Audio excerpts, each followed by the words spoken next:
Greetings once again. I'm Rick Graber, president of the Bradley Foundation, and welcome to another installment of We the People, a new series featuring insights and ideas from Bradley Foundation grant recipients.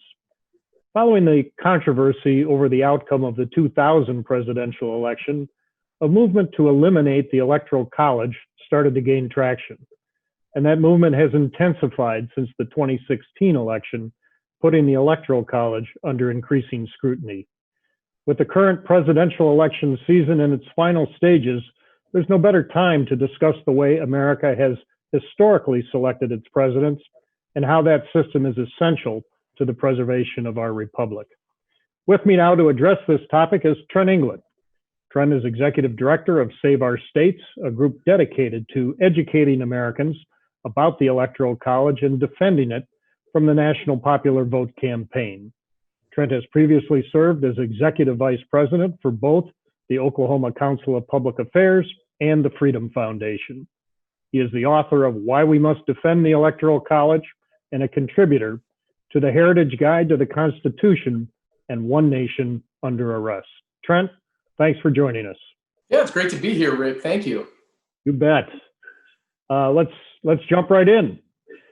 Trent, the purpose and functioning of the Electoral College really does seem to be misunderstood in many quarters. Can you give us with just a little bit of an overview of why the founders decided that our president should be elected through the Electoral College rather than through a national popular vote? Absolutely. And I think one of the most important things for people to realize is that the rough draft of the Constitution, which is called the Virginia Plan, was not calling for a popular vote. That really wasn't the debate between a popular vote and the Electoral College. Originally, the plan was for a parliamentary system. And I think that helps people understand the Electoral College, because what the founders realized as they talked it through was that a parliamentary system really can't create an independent executive. Right? You have a prime minister who works for the parliament, and parliamentary politics and potentially corruption all spills over into the executive branch. They wanted an independent executive, a president who could really lead. And so they created something, they basically took the parliamentary idea and created a slightly more direct election system that's separate from Congress, that allows us to have a real president, a real executive branch. They talked a little bit about a direct popular election, and James Madison even said, hey, look, I like that idea, but Madison immediately said, well, we can't do it because it would give the large population centers all the power, shut everyone else out, and that's not a good political system. So they came up with the Electoral College. Founders were smart guys. One of the arguments against the Electoral College is that it's an arcane system. It's not reflective of the will of the people in the 21st century. And certainly Hillary Clinton has made this argument over and over again since she lost in 2016. What's your response to people who think that the Electoral College is archaic, it's undemocratic as a way to elect our presidents? Well, it's interesting because the history we were just talking about applies just as much today as it did in the 1780s. And, I think this is why, frankly, that oftentimes the folks who don't like the Electoral College try to just sort of wave it away as, well, that was then and this is now, and the founders they didn't create a direct election because they couldn't. And it's just not true. They wanted a system of checks and balances. And we see that throughout the Constitution. And frankly, it's why our system isn't that unusual. Our Electoral College itself, in its precise design, is distinct. But India has an Electoral College. Germany has a kind of Electoral College, and every parliamentary system is using a two-step geography-based election process, in part to make sure that one region or a few big population centers don't control everything. So, I think those principles that were true in 1787 are still true today. Let's talk a little bit more about the geography-based system. Another common argument against the Electoral College is that it just gives way too much power to swing states, such as Wisconsin, the home of the Bradley Foundation. Is that a legitimate concern? I think that if we kind of step away from practical politics and just sort of theorize, then no doubt we would want an electoral system that maximizes the power of everyone, right? And so that's, that argument is sort of based on this theoretical construct versus the way things are. The problem is every election system creates a focus on voters who happen to be in the middle, and the Electoral College creates a focus on states that happen to be in the middle. The alternative isn't a system where everyone magically gets to meet every presidential candidate, sit down and have coffee with them. The alternative is a system where campaigns focus on driving up numbers where they're already the most popular. And it's a system where regional candidates, spoiler candidates, splinter parties would have a lot more power. I think if you play that out, it's actually a much less democratic system than the Electoral College. So, yeah, people are never going to be completely happy with an electoral system, but when you weigh ours against the real world alternatives, I think it stacks up really well. And swing states change. Wisconsin has not That's right. always been a swing state. North Carolina has not always been a swing state. It really does vary over time. Yeah, it's funny doing the research on this. Oftentimes you'll read references to, well, Vermont will always be a Republican state, and Alabama will always be a Democrat state, right? And you realize, yeah, these things they're always in flux. Right. Little known aspect about the Electoral College is how it really has altered the course of American history. Share with us, if you can, how it ultimately helped contribute to the end of slavery. Yeah, this is a powerful story. You look at the effect of the Electoral College in the 19th century. And for one thing, the one election before the Civil War where the Electoral College was really decisive was where John Quincy Adams eventually is elected by the House of Representatives versus Andrew Jackson. Andrew Jackson pro-slavery, John Quincy Adams anti-slavery, really became an abolitionist champion. And that was, Adams wins because we had an electoral college and not a direct election system. Lincoln, although it's a little more complicated in that election, and he does win a plurality in the popular vote as well as the electoral college. But when you understand the politics of the early Republican Party and the split in the Democratic Party, a lot of that worked out to elect Abraham Lincoln because we have an electoral college. And then after the Civil War, the Electoral College creates this powerful incentive for the Democrats to moderate, because that was the last time we had a series of elections, closely divided country, a series of elections where the Democrats won the popular vote, but the Republicans won the Electoral College. It was because the Democrats were a regional party based in the South, incredibly intense political support in certain parts of the South. That could give them the most popular votes, but it couldn't win the Electoral College reliably. And so they are forced to reach out to new immigrants from Germany, from Catholic immigrants from places like Ireland. Not a natural fit in the Democratic Party coalition of the 1870s and 1880s. People really think that through. That's surprising. But the Electoral College forced them to do it. And I think, you play that out into the 20th century, and who do you find as one of the leading defenders of the Electoral College at the midpoint of the 20th century? John F. Kennedy, right? Someone who was a Democrat only because the Electoral College forced the Democrats to moderate, to broaden their base. And he was a champion who helped preserve the system in the 1950s. Fascinating. Let's turn our focus now to the national popular vote movement. Changing or eliminating the Electoral College can be accomplished in theory only with a constitutional amendment, which is tough, and it should be. But the national popular movement somehow thinks that they found a way to bypass that process. How have they done that? Yeah, this is something that nobody thought was possible before, about 2001.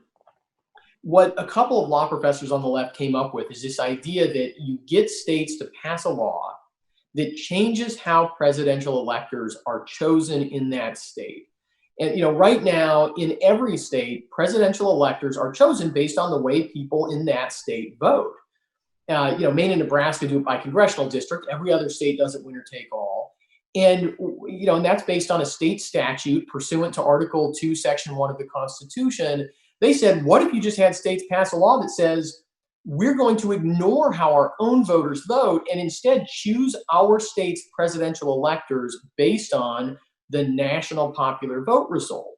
So if you can do that, then you could, if you get enough states to do it, you could force the Electoral College result to basically rubber stamp the popular vote result. You leave the Constitution technically unchanged, but you basically turn the whole system on its head and create a direct election.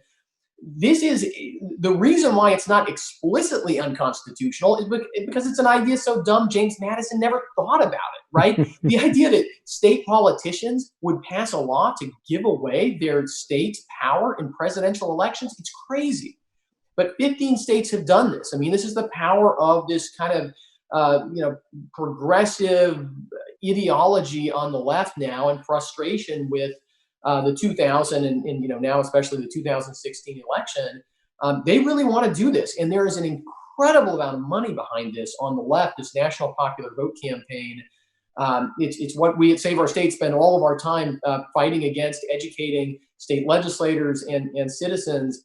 But it is a real legitimate threat to hijack presidential elections. Do you think it's constitutional? Personally, I don't think it's constitutional, but I never put my faith in federal judges. Exactly. So we're trying to win this in the political branches in the states. I do think, it goes against everyone's understanding of the Electoral College since the very beginning. It goes against the purpose of the Electoral College. And it also would cause all kinds of really sort of weird problems around the 14th Amendment and voting rights, because Wisconsin right now Wisconsin holds a presidential election purely within Wisconsin. And if Michigan has different rules than Wisconsin, it doesn't matter. But you start mixing those ballots together in effect, and all of a sudden you have 14th Amendment problems that you would never have before. And I think there are actually some ancillary reasons why this is probably also unconstitutional. Talk a little bit more about the progress that the National Popular Vote movement has made, and in particular, what opportunities do they have to advance their cause in this year's election and next year's? Yeah, no, this is, this election actually could be a real turning point in this fight, because they, after the 2016 election, obviously this became a major issue for the left. They already had won some states, but they added 5 more. One of those was Colorado, and citizens in Colorado, I think in part thanks to the work that we've done educating people in Colorado about the danger of the national popular vote movement, citizens signed enough petitions through their referendum process to force this to the ballot. So Coloradans actually will vote on election day in November on whether to join this national popular vote agreement or not. So this is potentially a turning point. It's never come to the people before. It's always been something that state legislatures have done. And Colorado is one of the most purple states that's done this. Most of the other states have been, pretty solidly blue. It's also pending in Virginia. Obviously, the left won a lot of seats in the Virginia legislature in the last election. They pushed this through the House of Delegates there. We've managed to stop it in the Senate committee. And they are looking at a whole slew of other states when, after the legislative elections this fall, when you have state legislatures coming back next year. We're very concerned. Obviously the outcome of the elections is very up in the air, and not just in the presidential contest, but in a lot of state legislative contests. And we're watching those and ready to fight this out wherever it pops up next year. Let's use this as a call to action. What can our listeners do to fight for preserving our electoral college system? Yeah, no, that's a great question, because one of the things when I created Save Our States, I did not want to make this just a narrow tactical fight, because I feel like conservatives too often we fight these battles in politics, and yet we lose the war in the culture. And when we win in politics and we lose the culture, ultimately we're just fighting a slow retreat. That's not what Save Our States is about. We have spent the last year, in addition to winning some fights against national popular vote, we produced a full-length documentary to help educate Americans about the things we've talked about today. Where does the Electoral College come from? How does it work? How has it actually protected civil rights and minority rights throughout American history? And that documentary was released just about, I guess, a couple of weeks ago now. It's called Safeguard, an Electoral College Story. And this is a great tool for people to watch and share and educate, adults, high school students, college students about our constitutional system, about federalism and why we have states, which is close to my heart. This is all part of the genius of the American founders. And in the long run, that's how we win. We've got to create a core of people who will defend the Electoral College the way we have a core of people on the right who defend the Second Amendment, right? That has become an issue that even a lot of people on the left are scared to go after the Second Amendment. Frankly, we've got to make them scared to go after the Electoral College. And so that's what Safeguard, an Electoral College Story is all about. Trent England, thanks so much for joining us, and thank you for fighting the fight on this incredibly important issue. I'm sure all of our listeners appreciate the opportunity to learn more about this. And thanks to all of you for joining us on another episode of We the People.